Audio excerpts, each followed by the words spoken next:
Welcome to the Mathmania. 11 July current affairs start করছি। আজকের important টপিকগুলো হলো মালাবার এক্সারসাইজ, যেটা কিনা হলো India, Japan, USA tri nation exercise. Ministry of culture Tanjore manuscript reprint করার কথা ঘোষণা করলো under the mission of national mission for manuscript.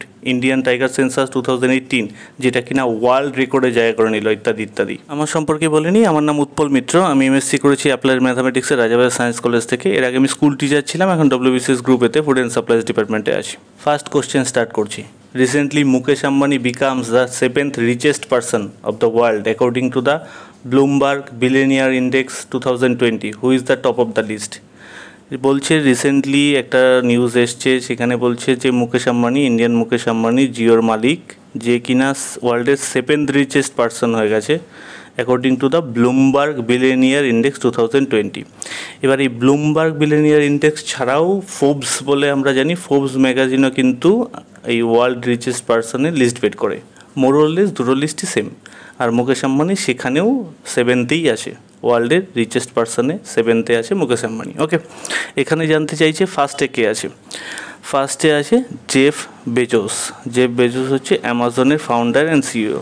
Bloomberg billionaire index 2020 এর টপ 8 লিস্ট আমি এখানে তোমাদের জন্য মেনশন করেছি। টপ 8 লিস্টের শুরুতেই দেখতে পাচ্ছ, প্রথমে 1 নম্বরে রয়েছে জেফ বেজোস, যে কিনা অ্যামাজনের সিইও অ্যান্ড ফাউন্ডার। 2 নম্বরে বিল গেটস, মাইক্রোসফটের ফাউন্ডার। 4 নম্বরে দেখো মার্ক জুকারবার্গ হচ্ছে ফেসবুকের সিইও ফাউন্ডার অ্যান্ড 7 নম্বরে মুকেশ আম্বানি, রিলায়েন্স ইন্ডাস্ট্রিজের মালিক। নেটওয়ার্থ, এটা নেটওয়ার্থ টোটাল যে তার সম্পদের পরিমাণ 69.9 বিলিয়ন ইউএস ডলার। এগুলো সব কিন্তু বিলিয়নে আছে, এই যে দেখতে পাচ্ছ এগুলো সব বিলিয়ন ইউএস ডলার। 7 নম্বরে আছে Mukesh Ambani 69.9 billion US dollar, যেটা আমাদের ইন্ডিয়ান রুপিতে কনভার্ট করলে রাফলি 490,000 কোটি টাকার মালিক। সেকেন্ড কোশ্চেন স্টার্ট করছি। Recently Bhasanchar island was in news. It is located in which country? Bhasanchar island যেটা কিনা এখন নিউজে চলছে, সেটা কোন দেশে অবস্থিত? প্রথমেই বলে রাখি, এই যে ভাসানচার কথাটা বলেছি, বেসিক্যালি এর প্রোনাউন্সিয়েশনটা এরকম নয়। এটা ভাসানচার নয়, এটা ভাসানচর। এটা হচ্ছে ভাসানচর শুনেই বুঝতে পারছো, তার মানে এটা হচ্ছে ভাসানচর শব্দটা পিওরলি বাংলা, তো অবভিয়াসলি এটা বাংলাদেশে অবস্থিত।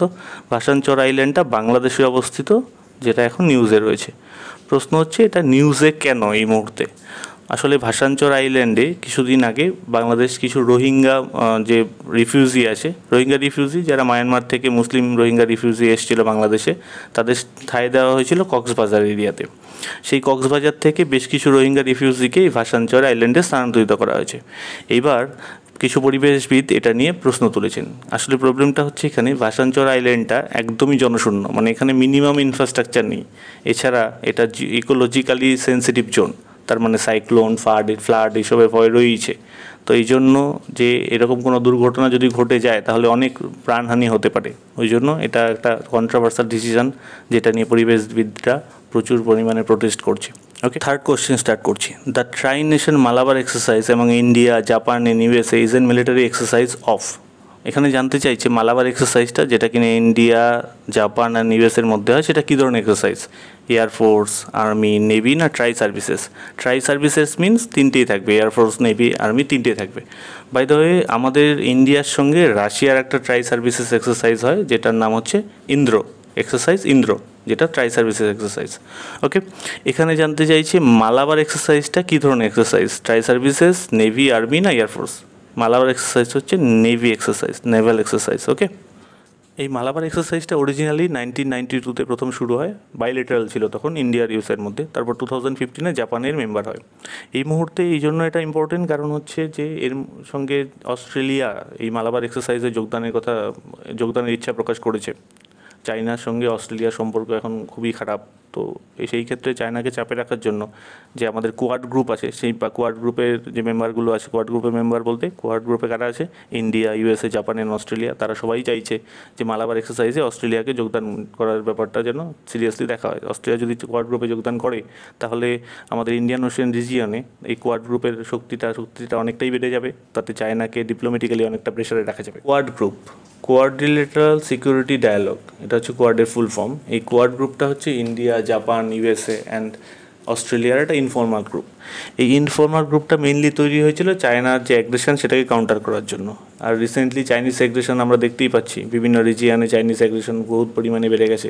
আর ইন্ডিয়া এই মুহূর্তে চাইছে, ইন্ডিয়ার সঙ্গে চায়নার একটা কনফ্লিক্ট চলছে, তো ইন্ডিয়াও এই মুহূর্তে চাইছে চায়নাকে প্রেশার রাখার জন্য। তার জন্য এইটাই বেসিক্যালি মালাবার এক্সারসাইজে অস্ট্রেলিয়াকে পার্মানেন্ট হিসেবে যোগদান করানোর জন্য, চায়নাকে কাউন্টার করার জন্য ইন্ডিয়ার এখানে বেশ একটা বড়সড় স্বার্থ জড়িয়ে আছে।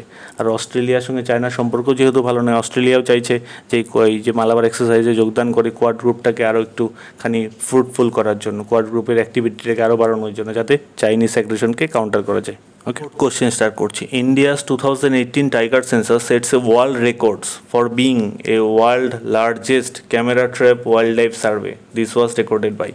ইন্ডিয়াতে 2018-এ যে টাইগার সেন্সাসটা হয়েছিল সেটা ওয়ার্ল্ড রেকর্ড তৈরি করেছে। কেমন world record? Largest camera trap wildlife survey.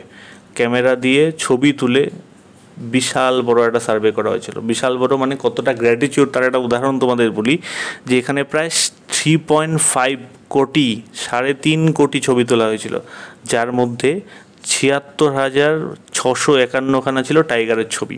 এতটাই বড় ম্যাগনিটিউডের, যেটা ওয়ার্ল্ড রেকর্ড তৈরি করে ফেলেছে। সেই ওয়ার্ল্ড রেকর্ডটা কীরকম ওয়ার্ল্ড রেকর্ড বা কোন ওয়ার্ল্ড রেকর্ডটা তৈরি করে সেটা এখানে কোশ্চেন। আনসারটা হচ্ছে Greenwich world record. Greenwich world record হচ্ছে, এই গ্রিনিচ ওয়ার্ল্ড রেকর্ড তৈরি করেছে ইন্ডিয়ার 2018-এ যে সার্ভেটা হয়েছিল, টাইগার সার্ভেটা, সেটা টাইগার সার্ভে ও টাইগার সেন্সাসটা তৈরি হয়েছিল বা কন্ডাক্ট করিয়েছিল, সেটা ওয়ার্ল্ড রেকর্ড তৈরি করেছে, গ্রিনিচ ওয়ার্ল্ড রেকর্ড। ওকে, এই ওয়ার্ল্ড রেকর্ডের পর প্রকাশ জাভড়েকর, আমাদের climate change, environment and forest minister, উনি খুশি হয়ে এই টুইটটা করেছিলেন, তোমরা চাইলে দেখে নিতে পারো। ওকে, বাই দ্য ওয়ে বলে রাখি, ইন্ডিয়াতে টাইগার কিন্তু protected animal under the wild life protection act of 1972, যেটার 6খানা স্কেডিউল আছে। এই 6খানা স্কেডিউলে কোন কোন প্রাণীগুলো প্রোটেক্টেড হবে ইন্ডিয়াতে, কোন কোন অ্যাক্টের দ্বারা, সেইগুলো বলা আছে এখানে। কী ধরনের প্রোটেকশন তারা পাবে সেইগুলো এখানে যে আমাদের স্কেডিউল করে সেগুলোতে মেনশন করা আছে।